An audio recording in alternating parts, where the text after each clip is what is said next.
Hello साथियों, कैसे हैं। मुझे उम्मीद है कि आप अच्छे होंगे और अच्छे से बिहार बीएड की तैयारी कर रहे होंगे। साथियों, जैसा कि आपको पता होगा कि आपका पेपर जो है ये बहुत जल्दी होने वाला है, ठीक ना। इस स्थिति में क्या कर सकते हैं, आपको पता होगा कि आपका पेपर जो है टोटल 120 क्वेश्चन रहते हैं और 120 मार्क्स के पूछे जाते हैं, जिसमें आपको 40 नंबर का जीके जीएस पूछा जाता है। इसके साथ साथ 25 नंबर का आपके परीक्षाओं में रीजनिंग रहते हैं, साथ ही साथ लैंग्वेज पेपर रहते हैं, ठीक ना। हिंदी इंग्लिश करके रहते हैं और उसके बाद आपका एक सबसे महत्वपूर्ण टॉपिक आता है और आपके लिए नया टॉपिक हो सकता है, टीचिंग लर्निंग एप्टीट्यूड करके, शिक्षण शास्त्र करके हमारा 25 नंबर का पूछा जाता है। और इसमें बहुत सारे बच्चे क्या करते हैं, गलती कर बैठते हैं। आखिर क्या करते हैं, 5 दिन में 10 दिन में पढ़ने की कोशिश करते हैं, जिससे इंपोर्टेंट जो टॉपिक हैं ये छूट जाते हैं, जिसकी वजह से ये उन्हें क्या होता है, रैंक जो होता है सरकारी कॉलेज में उससे क्या होता है, आपको उनसे मतलब अगर 5 नंबर कम आ गया तो क्या हो गया, किसी का सरकारी कॉलेज मिल गया और किसी का उससे नीचे प्राइवेट कॉलेज मिल गया। तो वही 5 नंबर आपको आगे पीछे कराने वाला अगर कोई सब्जेक्ट है तो टीचिंग लर्निंग एप्टीट्यूड है, ठीक, शिक्षण शास्त्र है। क्योंकि मान लीजिए हिंदी आपसे परीक्षाओं में आपके रहता है, तो हिंदी तो 10th में भी पढ़े होंगे, 12th में भी पढ़े होंगे।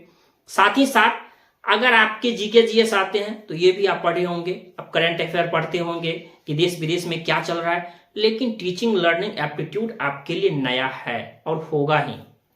तो उसमें कौन कौन से टॉपिक हैं जहां से क्या करते हैं, ये प्रश्न आपके परीक्षाओं में देखने को मिलता है। तो सबसे ज्यादा 25 नंबर का जो पूछा जाता है तो उसमें 25 से 30 टॉपिक निर्धारित है। कितने टॉपिक, 25 से 30 टॉपिक निर्धारित है। और यहीं से हमेशा क्या करते हैं, आपके परीक्षाओं में प्रश्न बनते हैं। 25 नंबर का पूछा जाना है और 25 से 30 टॉपिक पढ़ना है, यानी आपका क्या अकॉर्डिंग टू सिलेबस पढ़ते हैं तो आपको बेहतर ला सकते हैं। तो सबसे पहले ये देख लेते हैं कि कौन कौन से टॉपिक से आपके परीक्षाओं में प्रश्न आते हैं। साथ ही साथ इसके बाद देखेंगे कि आपके लिए कौन सी बेस्ट बुक रहेगी या फिर इसकी तैयारी कैसे करें। टीचिंग लर्निंग एप्टीट्यूड ये 25 मार्क का जो पूछा जाता है, 25 क्वेश्चन रहते हैं और 25 मार्क्स का, ठीक, नो निगेटिव मार्किंग होते हैं आपके बीएड के एग्जामों में। तो जिसमें आपके एक बार प्रश्न आया था, विकास क्या है, क्या यह गुणात्मक है या हमारा क्या है।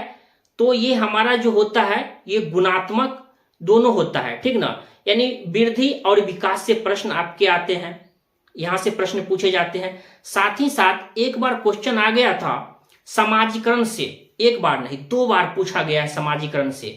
इनमें कौन सा प्राथमिक कारक है और कौन सा द्वितीय कारक है। तो ये सभी टॉपिक को आपको कॉपी में लिखते जाना है, समाजीकरण से प्रश्न रहते हैं। उसके बाद लर्निंग अधिगम से सीखना होता है तो उससे प्रश्न रहते हैं। माइक्रो टीचिंग जानते होंगे, जब आप माइक्रो टीचिंग जो होता है इससे प्रश्न आपके परीक्षाओं में देखने को मिलता है। साथ ही साथ अभी जो है ये आरटीई 2009 यानी शिक्षा का अधिकार, बच्चों का जो अपना अधिकार है तो उसमें शिक्षा का क्या अधिकार है ये आपको पढ़ना है। नई शिक्षा नीति 2020 में आई है, यहां से प्रश्न आपके भर भर के आ रहे हैं। मिड डे मील से प्रश्न आपके परीक्षाओं में कितने बार आए हुए हैं। थॉर्नडाइक का एक नियम है, उसका 3 जो है, तत्परता, अभ्यास, प्रभाव। एक आपको कुछ दे देगा, ठीक ना, एक बच्चा है जिसको बार बार परिश्रम, कोई भी मेहनत करता है तो ये हो गया।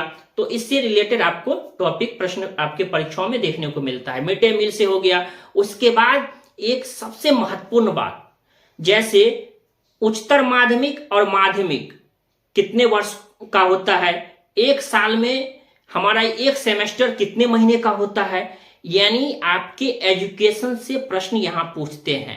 जैसे आपको दे देगा कि उच्चतर माध्यमिक का कितने वर्षों का होता है, तो ये हमारा 2 वर्षों का होता है। माध्यमिक यानी 1 to 5 से लेकर, मतलब 1 to 5 में क्या होता है, 1 to 5 रोमन अंक में ऐसे आपको दे देगा। इसके बाद 6 to 8 को क्या कहा जाता है, 9th 10th को क्या कहा जाता है और 11th 12th को क्या कहा जाता है, ठीक ना। यहां से प्रश्न आपको बेसिक प्रश्न पूछते हैं लेकिन आपको फंसा लेंगे, ठीक ना।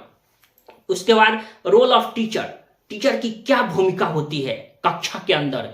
आप एक टीचर हैं, आप एक टीचर बनेंगे तो आपकी भूमिका क्या होनी चाहिए एक कक्षा के अंदर।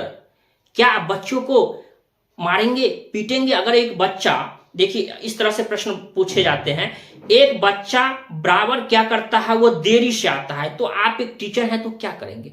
क्या कहेंगे क्लास से तुम बाहर हो जाओ, या नहीं 1 घंटा लाइन में खड़े रहो? नहीं, सबसे पहले बच्चों की समस्या को जानेंगे, और जब बच्चों की समस्या पता चल जाएगा तो फिर उसे निदान करने की कोशिश करेंगे। यहां से भी प्रश्न पूछते हैं, सबसे पहले क्या करना चाहिए, उपचार करना चाहिए कि पहले निदान करना चाहिए? यहां से प्रश्न पूछते हैं। जैसे आप डॉक्टर के पास जाते हैं, डॉक्टर क्या करते हैं, थोड़ी ना डायरेक्ट दवाई लिख देते हैं, नहीं, सबसे पहले वो डायग्नोस्टिक करते हैं, सबसे पहले वो जांच करते हैं। जांच के बाद जब वो जांच पता चल जाता है कि इस बीमारी है, तो उसको डॉक्टर क्या करते हैं, दवाई के अकॉर्डिंग, हमारा ये बीमारी के अकॉर्डिंग क्या करते हैं, दवाई देते हैं।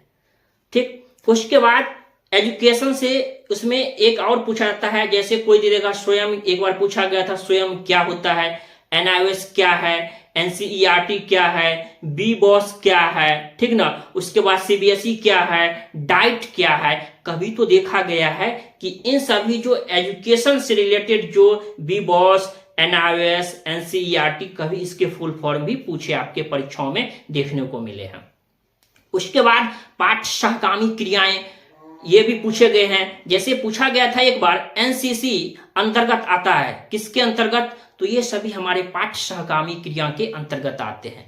उसके बाद आगमन और निगमन विधि से भी प्रश्न आपके परीक्षाओं में देखने को मिलते हैं। आगमन का कहने का मतलब होता है बच्चों को सबसे पहले नियम नहीं बताना है, सबसे पहले बच्चों को उदाहरण देकर प्रस्तुत करना है। सबसे पहले ऐसा नहीं कि बच्चे नियम अगर a+b का होल स्क्वायर कहे उसको याद नहीं होगा, यार क्या पढ़ा रहे हैं मास्टर, तो सबसे पहले बच्चों को एग्जाम्पल देकर समझाएंगे। अगर बच्चे पहले एग्जाम्पल समझ जाएंगे तो फिर उसको नियम की ओर ले जाएंगे। तो यानी आप एक टीचर हैं तो आपकी क्या रोल मॉडल होनी चाहिए, एक लीडरशिप क्या होती है। अगर आप मॉनिटर कभी बने होंगे तो क्लास में एक उनकी लीडरशिप क्या होती है ये भी पढ़ेंगे। एक प्रधानाध्यापक कैसा होना चाहिए, कठोर होना चाहिए, कोमल होना चाहिए, या बच्चों के अकॉर्डिंग होना चाहिए, ऐसे प्रश्न आपको देखने को मिलेगा। साथ ही साथ एक सृजनात्मक बच्चा यानी एक क्रिएटिविटी बच्चा कैसा होना चाहिए, कहां से मिलता है, कहने का मतलब है उसको आप कैसे क्रिएटिविटी बच्चे बनाएंगे। साथ ही साथ आपको यहां प्रधानाध्यापक का एक रोल मॉडल के रूप में पूछा जाता है कि प्रधानाध्यापक कैसा होना चाहिए, एज ए टीचर कैसा होना चाहिए। अधिगम हुआ, आप जो बच्चों को सिखाते हैं सिखाने का उद्देश्य क्या होना चाहिए। समाजीकरण जो कि मैंने बताया। उसके बाद बच्चों की संपूर्ण यानी एक रूप से जब भी आप प्रश्नों को सॉल्व करेंगे 25 नंबर का, तो जो प्रश्न 4 ऑप्शन दिए रहेंगे, जो प्रश्न बच्चों के फेवर में होगा, कहने का मतलब है आपको लगेगा चारों ऑप्शन तो बच्चे के फेवर में है, तो नहीं, चारों ऑप्शन में भी जो बेस्ट लगेंगे, जो बच्चों की बात कहेगा, यानी बाल केंद्रित शिक्षा होता है, वैसे समावेशी शिक्षा, यानी इस तरह के प्रश्न जो है ये आपको कॉन्सेप्ट बेस में पूछे जा सकते हैं। तो इतना हो गया। इसको क्या कर सकते हैं आप, एक प्रगतिशील शिक्षा से भी प्रश्न आपके परीक्षाओं में देखने को मिलेंगे। तो इस प्रकार जो 24-25 हमारा जो टॉपिक है, यहीं से 1-2 टॉपिक से एक प्रश्न ये करते हैं, उठा लेते हैं और परीक्षाओं में आपके परीक्षाओं में डाल देते हैं। तो ये सभी टॉपिक को जैसा कि मैंने बताया, तो इन सभी टॉपिक को आप पढ़ सकते हैं। अब पढ़े कहां से, देखिए पढ़ने का 2 तरीका है, या तो आप कहीं से आप खुद से सेल्फ स्टडी कर रहे होंगे, या फिर सोच रहे होंगे कि हम उसको अच्छे से पढ़े कैसे। देखिए आप कहेंगे कि सबसे बेस्ट बुक कौन सी है, तो बुक का एक बहुत बड़ा एक झमेला होता है कि यह कौन सा बुक है बेस्ट है। देखो क्या होता है, ये जो प्रश्न जो पूछते हैं, तो बुक जो कोई बनता है खासकर टीचिंग लर्निंग एप्टीट्यूड का, तो उसका एक प्रॉपर बुक कहे तो बेस्ट बुक नहीं है मार्केट में, कहीं भी नहीं है। क्योंकि क्या होता है, आपको कुछ अलग अलग तरीके से आपको ये परीक्षाओं में डाल देंगे, लेकिन जो प्रश्न बनते हैं, जैसे मैंने बताया कि विकास एवं वृद्धि में पढ़ना है, अब कितना पढ़ना है ये बुक में तो पता नहीं होगा, एज ए टीचर को ही किसी को पता होगा कि कितने अंदर तक ये प्रश्न जो है ये डालते हैं। जैसे शिक्षा का अधिकार अधिनियम, ये कितने अंदर तक डालेंगे, हमारा मिड डे मील कितने अंदर तक डालेंगे, एज ए टीचर को पता होता है। तो इस प्रकार उसका सबसे बड़ा माध्यम है आप प्रीवियस ईयर के क्वेश्चन को उल्टाइए, यानी हमेशा अपने पास रखिए और देखिए कि ये 25 टॉपिक कौन कौन से हैं। यही 25 टॉपिक से आपके परीक्षाओं में प्रश्न आएंगे। और ये देख लीजिए, तो इससे क्या कर सकते हैं, जो टॉपिक आपको लगे, जैसे RTE 2009 कभी पूछा गया था कि यह कब लागू हुआ, तो यह 1 अप्रैल 2010 को लागू हुआ। तो आप क्या कर सकते हैं, यूट्यूब से भी सर्च कर सकते हैं। दूसरा, आप सभी के लिए खुशखबरी लेकर आया हूं, टीचिंग लर्निंग एप्टीट्यूड का एक स्पेशल कोर्स आपके लिए लेकर आया हूं, जहां आप ज्वाइन कर सकते हैं।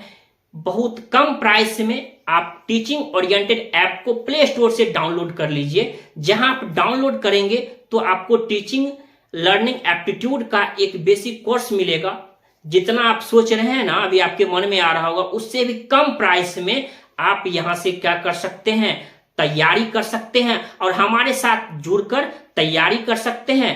तो इस प्रकार आपका 25 में, मैं वादा करता हूं आपके साथ कि 25 में आपका 25 नंबर आएगा, 22-23 नहीं, 25 में 25, क्योंकि आपको कुछ बेसिक ट्रिक भी आपको स्पेशल मिलेगा। तो ठीक ना, तो इस प्रकार आप तैयारी कर सकते हैं। और अगर आप सेल्फ स्टडी कर रहे हैं तो यूट्यूब से पढ़ लीजिए, ठीक ना। अगर जो मुझे लगेगा जरूरत है तो मैं आपको PDF भी दे दूंगा, या तो ऐप के माध्यम से या टेलीग्राम पे आपको PDF भी अपलोड कर दूंगा टीचिंग लर्निंग एप्टीट्यूड से, ठीक ना। तो आप ऐसे तैयारी कर सकते हैं और उस PDF को क्या कर सकते हैं, आप प्रिंट आउट भी निकलवा सकते हैं। और जैसे मैंने वृद्धि और विकास से पढ़ाया, तो उसका क्या करेंगे, आप उसका टेस्ट भी दे सकते हैं।